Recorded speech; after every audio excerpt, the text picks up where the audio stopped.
MouseNJoypad.com bring you another original. It's fucking great. Metal Gear Solid 5 The Phantom Pain is nearly upon us. For fans of the series, this new installment is looked at with both excitement and concern. The new open-ended story and massive world that Konami have provided for us has made a lot of fans froth at the mouth. Many people are concerned regarding the recent Kojima-Konami split, and no one will know the impact of this uncertain situation until the game launches. I love the Metal Gear Solid games, and it's no exaggeration to say that I'm only a games writer because of Metal Gear Solid. It was the game that got me into gaming, and it's shaped my life ever since. I feel I owe it to myself to go over some of the best moments from the franchise before the Phantom Pain launch. I know it's been a while since my last Tickles Top 10, but if there's one reason to dust off the TTT generator, this is it. So here we are, ladies and gentlemen. Here's the Tickles Top 10 MGS moments. This list does include spoilers. You have been warned. The Metal Gear Solid franchise has always tried to make a point. Guns are bad, war is atrocious, and a soldier is more than simply a weapon. There's a lot to take away from MGS games, if you can stand the hour-plus cutscenes that is. Killing the boss in MGS 3 Snake Eater is a moment that stands out to me.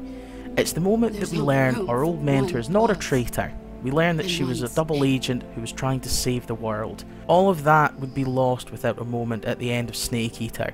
The moment where we have to kill the boss. The game doesn't shy away from making the player pull the trigger either, making us complicit in all of the carnage that followed. It's a great moment where Kojima made players pull the trigger, and that's on us. There are plenty of badass moments in MGS and Twin Snakes, but the one that stands out is in the last section of the game. As Snake battles the mighty Metal Gear Rex, he's aided by the mysterious ninja that's been plaguing Shadow Moses.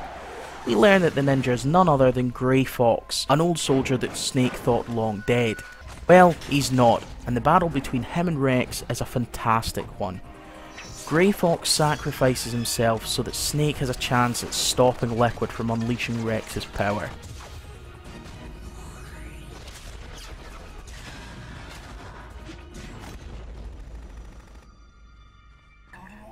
Boss battles in the Metal Gear Solid franchise are often rather odd. This all started with the Psycho Mantis battle. Up to this point in the game, everything seemed rather grounded and realistic. Psycho Mantis trolls the player by mocking your playstyle, and back in the 90s, having a game tell you that you're arrogant or reckless because you haven't saved your game was mind-blowing, and we all learned the best way to defeat Mantis was swapping your controller port. It's a brilliant mind game that Hideo Kojima has never really come close to since. You seem to like The Legend of Zelda, don't you? You like action games? There's no shortage of deaths in MGS. Discounting all of the balaclava wearing generic bullet catchers, there's more than enough main characters that don't make it to the end credits. One of the standout deaths for me was in Sons of Liberty. While you're trying to protect EE, Otto's sister, with a sniper rifle, she gets stabbed by Vamp. Now that never would have happened on Snake's watch. The cutscene that follows is amazing.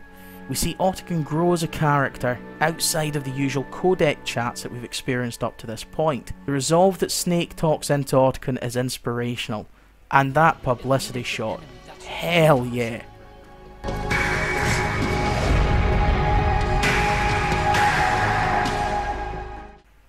Snake Eater changed the course of the franchise. It took us away from a pre-designated location and opened up more options to the player. I remember the first time that I blew up a supply depot, and it was glorious. Destroying barracks and supply depots actually changed the surrounding area and allowed players to weaken an enemy stronghold before going in for the kill. It was the first step in opening up the gameplay, and one that I can definitely get behind. With the release of MGS 5 Ground Zeroes last year, we were treated to an entirely new Metal Gear experience. There were no constraints to what Big Boss could do in tackling enemies. The first moment we see this is right at the beginning of the game. The moment of freedom is one that will stay with me. The freedom of this open world approach, that will continue in the Phantom Pain, is one of the most exciting things to happen to the franchise in years. In a brilliant tip of the cap, Hideo Kojima snuck in the first section of Metal Gear Solid into MGS4 Guns of the Patriots. While Snake is sleeping on a chopper heading to Shadow Moses, we're transported back to the original MGS game, and we have to make our way into the Shadow Moses facility. It was a fantastic Easter egg, and one that took me totally by surprise. Well played, Hideo. Well played. I don't think anyone was surprised to learn that Pliskin in MGS2 turned out to be Snake. Not only did he look and sound exactly the same, but Pliskin is a play on the character Snake Plissken from the Escape from New York film. The signs were there, people. One of the best moments in the game was when we finally see Snake in all his glory. The ruse was over, and it was time to kick some serious ass.